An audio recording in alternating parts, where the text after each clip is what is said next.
Salve, rapaziada, mais um vídeo no canal aqui. Bom, loirinho aqui. E bom, estamos aqui para mais um vídeo, né? E nesse vídeo aqui, cara, a gente vai reagir à máquina de moer ídolos. A máquina de moer ídolos. Copa do Mundo. Pô, demorou pra sair essa pronúncia aí, tá foda. Enfim, mas antes de tudo, se inscreve no canal, deixa o like, comenta sugestões de vídeos aí pra estar reagindo aí, vídeos aí que você acha foda aí, que você acha interessante de estar trazendo react aqui no canal. E é isso, bora pro vídeo.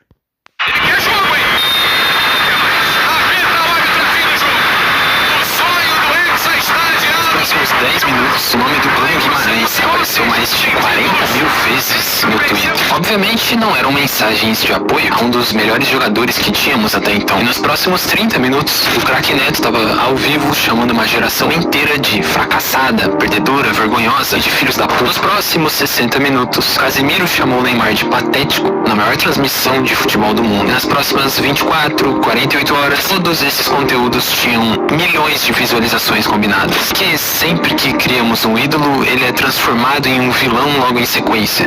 Qual o sentido disso? Onde isso começa? E principalmente, por que os gringos têm mais respeito por eles do que os nossos? Pô, questionamento interessante aqui, velho. Questionamento interessante. Porque, pô, né, a gente cria, a gente, pô, bate palma pro cara quando o cara tá de alta, quando o cara tá foda, mas quando o cara comete um erro ali e acaba dando ruim, né, a gente volta, né? A gente não, né? As pessoas martelam o cara, né? É foda. Mas bora aí, bora seguir aqui o questionamento interessante aqui que o Celito aqui, né, levantou. Olá, amigos.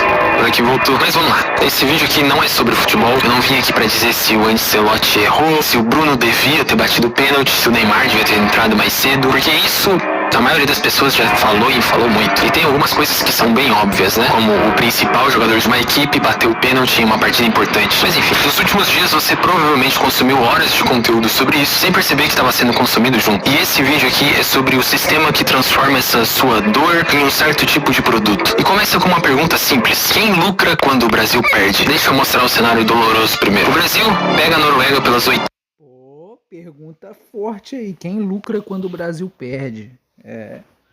Bora lá, né? Oitavas de final da Copa do Mundo em Nova York. Já no primeiro tempo, pênalti pro Brasil. E acontece algo que poucas pessoas esperavam. Bruno Guimarães bate e o goleiro defende. No segundo tempo, vem o preço. O Haaland marca aos 79 e Haaland marca aos 90. E por fim, nos acréscimos, depois de ter entrado no minuto 67, Neymar desconta de pênalti. 2-1, fim de jogo. Até aqui, isso é o esporte. E infelizmente acontece. Mas agora deixa eu te mostrar o que aconteceu fora do campo nos minutos seguintes. O ecossistema digital brasileiro entrou em um certo tipo de colapso organizado. E digo organizado porque não foi completamente aleatório. Se você acha que o caos do seu feed foi instantâneo, você não entende como a criação de conteúdo funciona nos dias de hoje. No minuto 70 do jogo, quando a Noruega começou a dominar, centenas de agências, canais de opinião e páginas de fofoca já tinham duas pastas abertas no computador. Uma pasta com a capa "O Brasil sobreviveu" e a outra com a capa "A culpa é de tal pessoa". Ninguém estava rezando pelo gol de empate. Eles obviamente estavam apenas esperando o juiz apitar a ver qual arquivo do Photoshop ia render mais dinheiro. A sua tristeza já estava renderizada antes do jogo acabar. Então,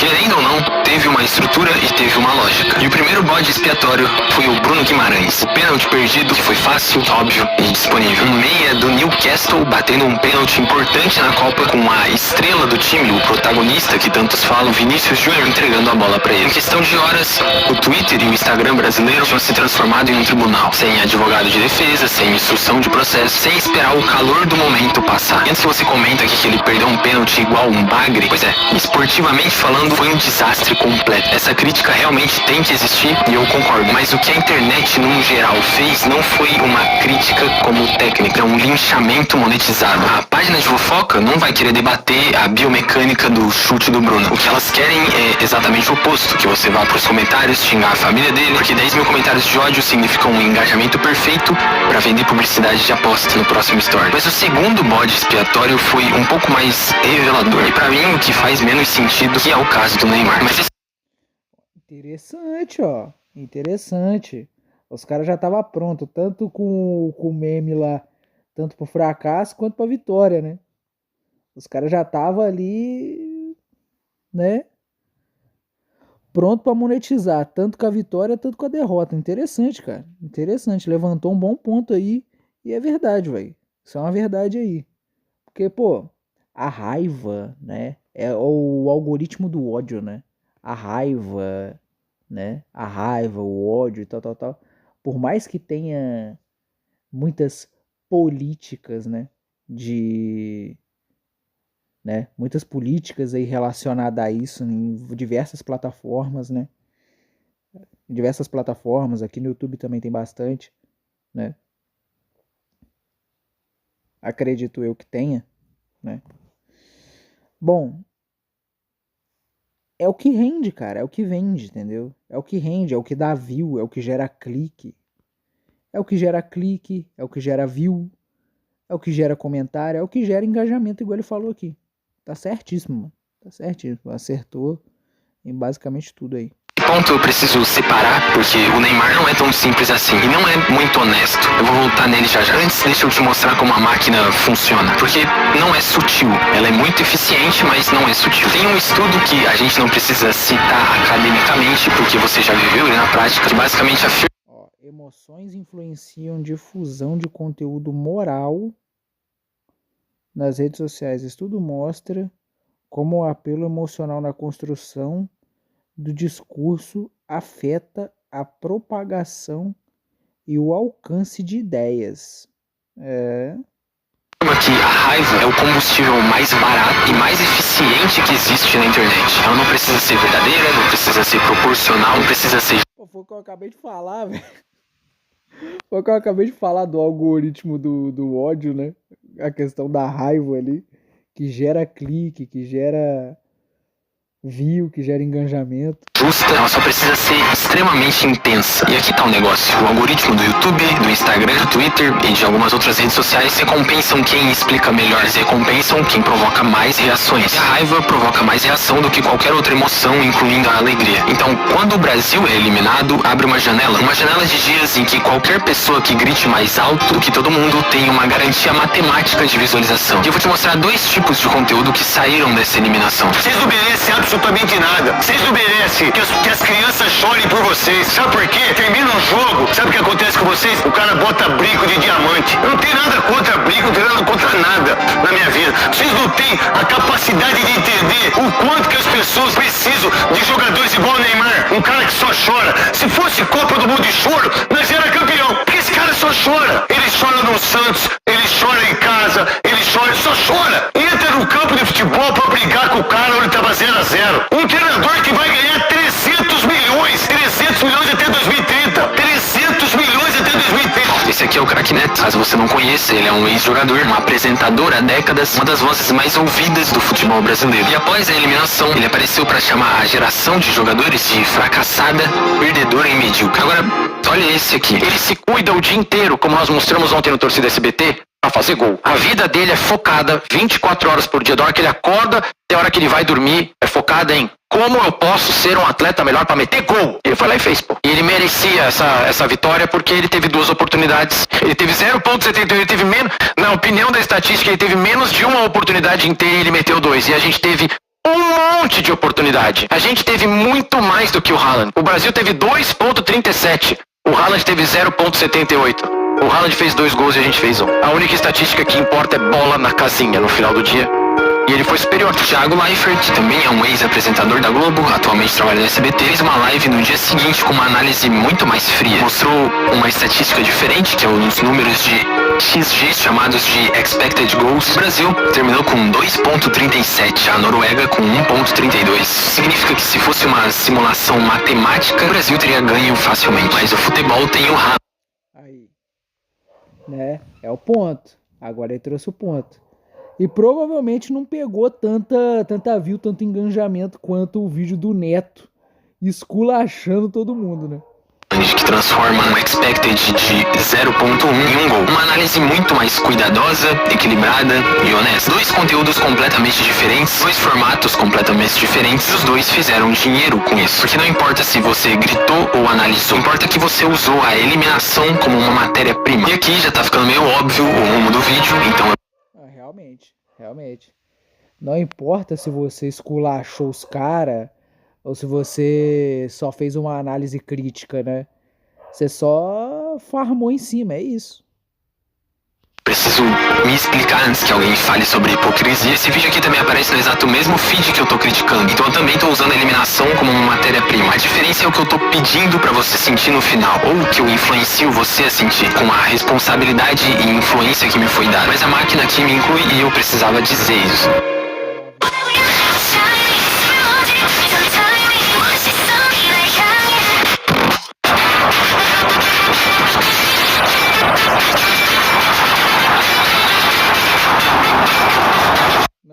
Responsabilidade e influência que me foi dada. Mas a máquina aqui me inclui e eu precisava dizer isso.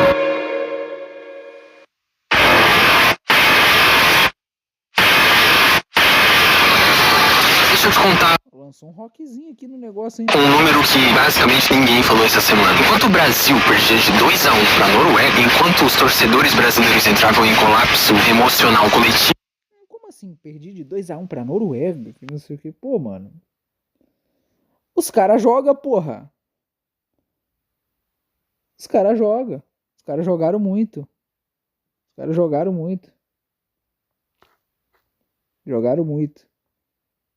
A CBF embolsou mais de 130 milhões de reais. Isso porque a FIFA paga por participação e por desempenho. A fase oitavas de final são 10,5 milhões de dólares de cota, mais 15 milhões de dólares de premiação de desempenho. O Brasil sai de campo derrotado e a CBF tem uma das semanas mais lucrativas do ano. Isso aqui não é algum tipo de ironia, é só um modelo de negócio. E não é só a CBF não, tá? O Copa Zona da Casa TV, logo após o...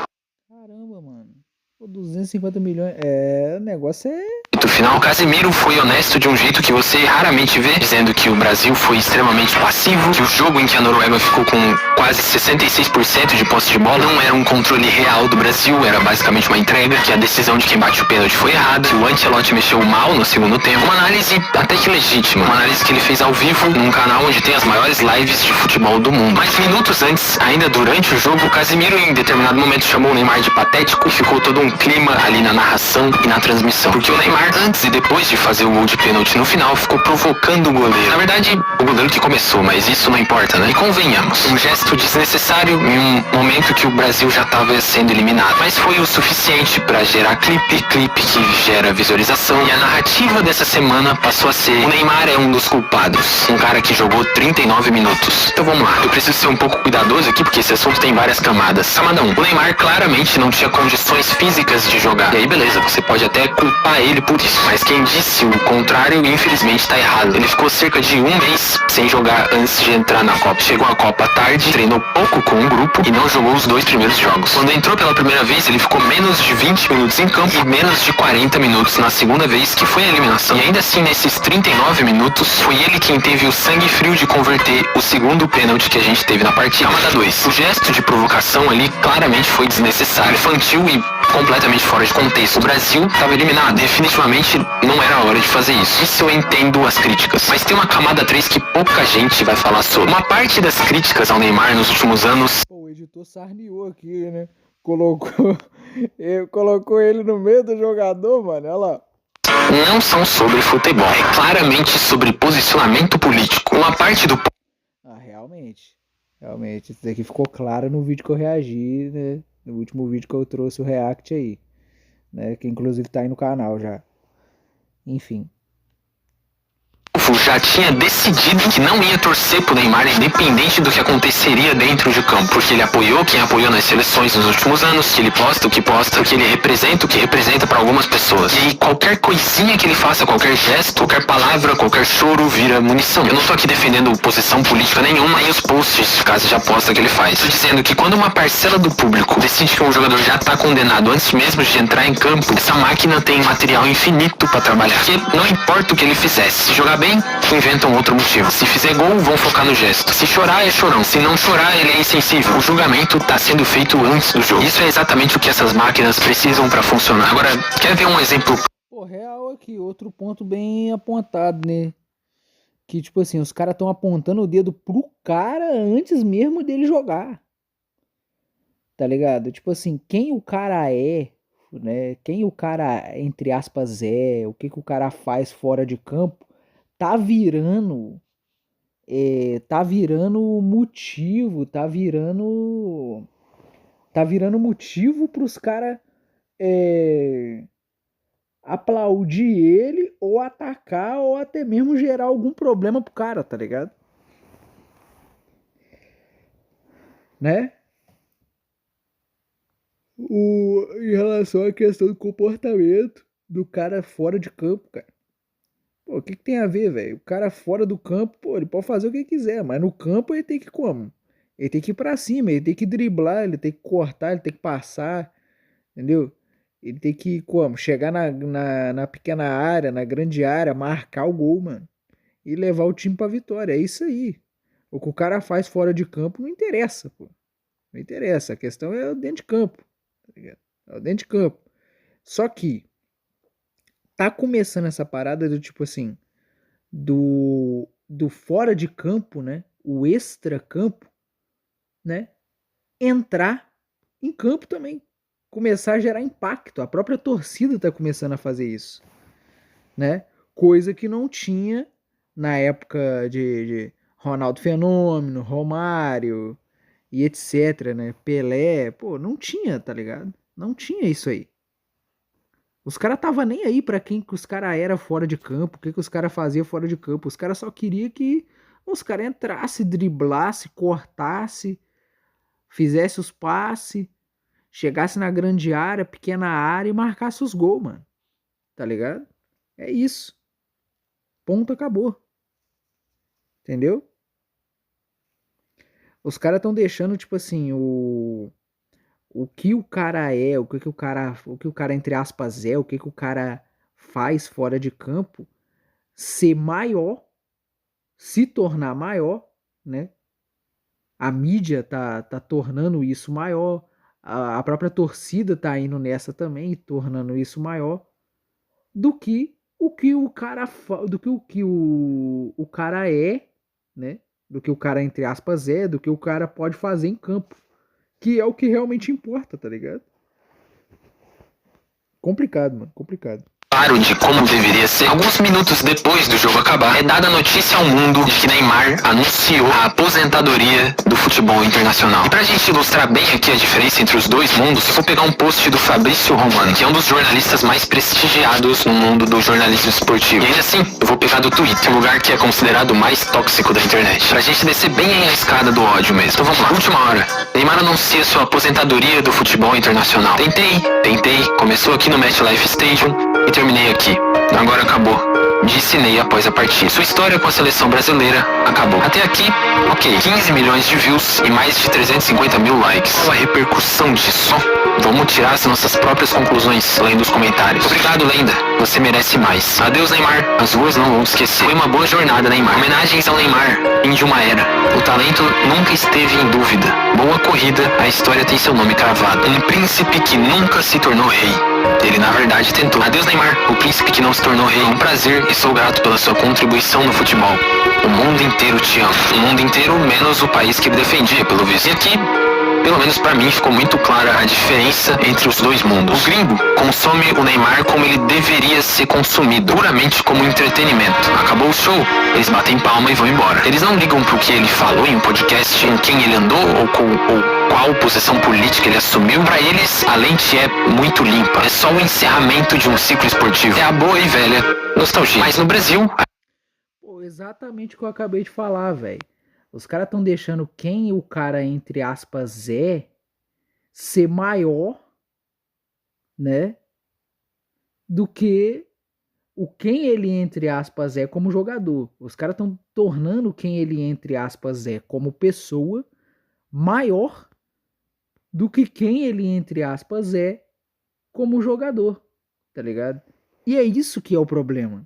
E ele acabou de falar aqui um ponto muito interessante, cara, bem acertado. A engrenagem é completamente outra. Aqui ele deixou de ser um jogador tem muito tempo. Ele virou um símbolo que foi mastigado e engolido pela nossa própria guerra cultural. E a máquina sabe disso. A própria página de futebol lucra com a emoção do fim de uma era. O post do Fabrício Romano fez dinheiro com respeito. Já a página brasileira sabe que o respeito não paga as contas por aqui. Que paga a conta no Brasil é sangue. É uma guilhotina em praça pública. Se um canal gigante no Brasil hoje postar um vídeo com um título com algo do tipo "Obrigado por tudo, Neymar", ele é engolido junto. Ele ia tomar hate, perder seguidor e se duvidar até patrocínio. Isso fica claro vendo até canais que se dizem fã tendo que mudar a narrativa sobre. A economia da nossa internet simplesmente não permite o lucro. Ela exige um culpado, porque num país constantemente frustrado, o ódio é a única válvula de escape que engaja de verdade. Qual é a parte mais assustadora disso tudo? Isso não começou ontem, ela só ficou mais rápida com a internet. Porque se a gente for olhar pra trás, tem um padrão aqui que se repete a cada Copa. Em 2000...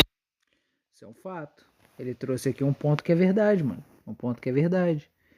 Que, pô, o que paga as contas aqui é guerra, é sangue, é isso mesmo. Tá ligado? E é bem padronizado. E ele vai explicar os padrões aqui, vindos inclusive de outras Copas anteriores. Em 2006, a culpa foi do Ronaldo Gordo. Em 2010, a culpa foi do Dunga. Em 2014, do Felipão e depois todo mundo em cima do Davi Luiz. Em 2018, culpa do Neymar rolando no chão.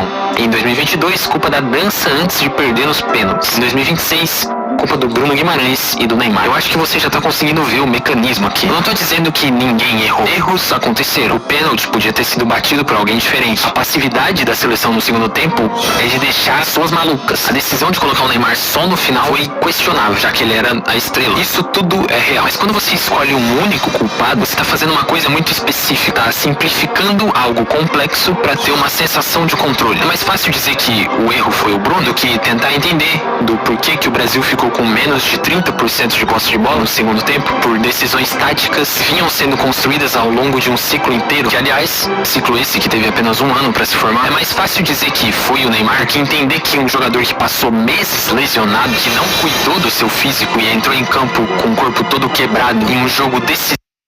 Pô, real, velho. Real. Basicamente aqui, né, ele falou aqui, a pessoa diferente, obviamente, quem devia bater a pessoa diferente era quem? Vinícius Júnior, né? E a questão tática aqui, né, tá toda nas costas de quem? Do Ancelotti, né? Que, pô, que estratégia ruim, hein? Tirar a posse de bola do Brasil e jogar a posse de bola na mão da Noruega e pegar os caras no contra-ataque. Pô, isso daí não é Brasil jogando, mano. Isso daí não é Brasil jogando. O Brasil é um time de ataque, mano. Isso daí não é Brasil jogando. O Brasil joga no ataque, pô. O Brasil joga muito mais no ataque do que no contra-ataque, entendeu? Em campo, se você for pegar aí Copas anteriores aí, os caras ganharam atacando, pô. Na maioria das vezes, né? Muito mais ataque do que contra-ataque, né? Enfim. Da Copa do Mundo é mais uma vítima do sistema do que um culpado. E a máquina sabe disso. Eles não querem que você entenda, eles querem que você reaja, porque entendimento não vai gerar o seu clique e a sua indignação. A reação gera. A real aqui, né? Eles não querem que você entenda, eles querem que você reaja.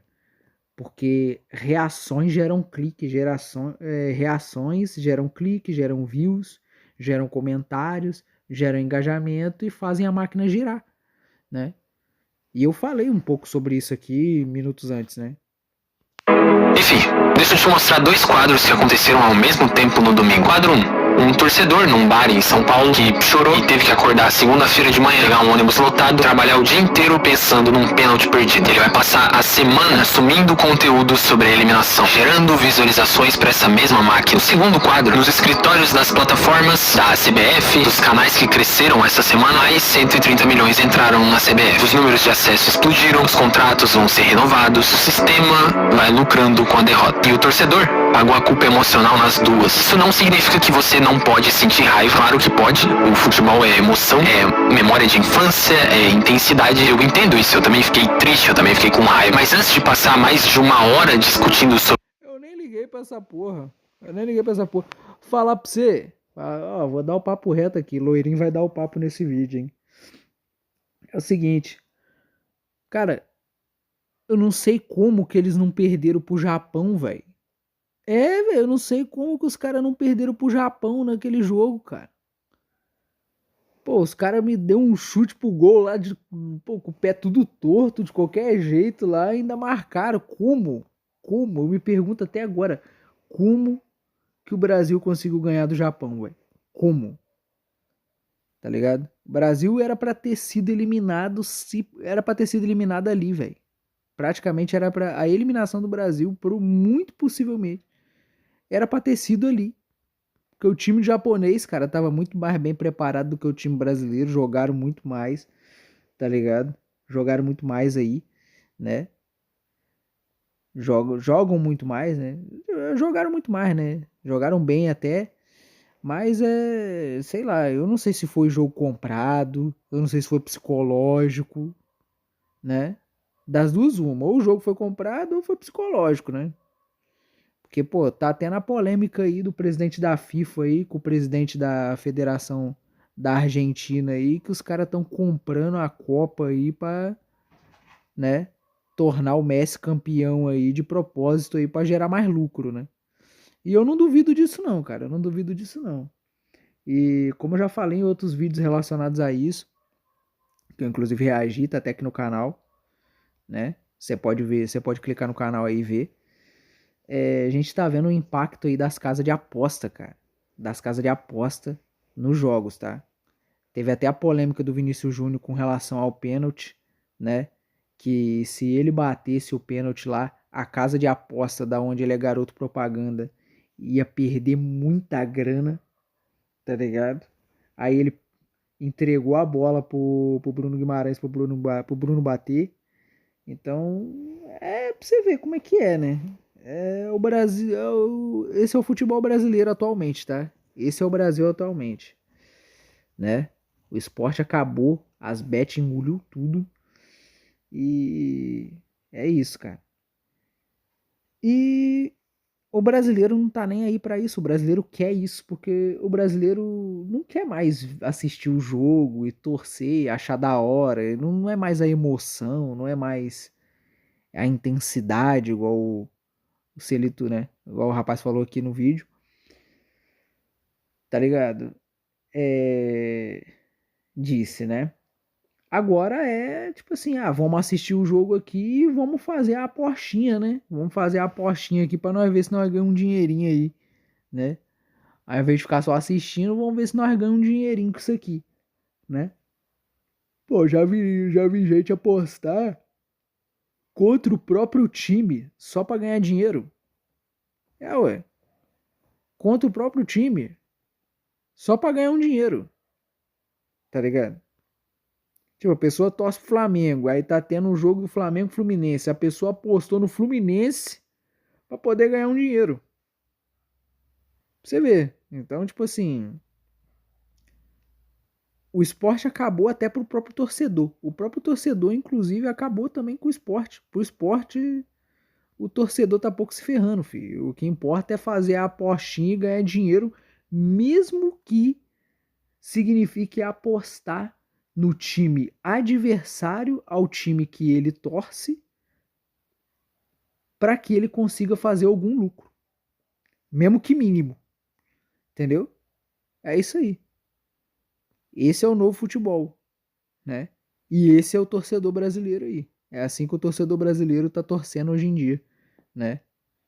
E não tem muito o que fazer, cara. A Bet tá aí e o impacto dela no esporte é absurdo, né? A gente viu isso nessa Copa e vamos continuar vendo aí, cara, nos campeonatos brasileiros a gente já tá vendo bastante, a gente vai continuar vendo aí nas próximas Copas no decorrer, né?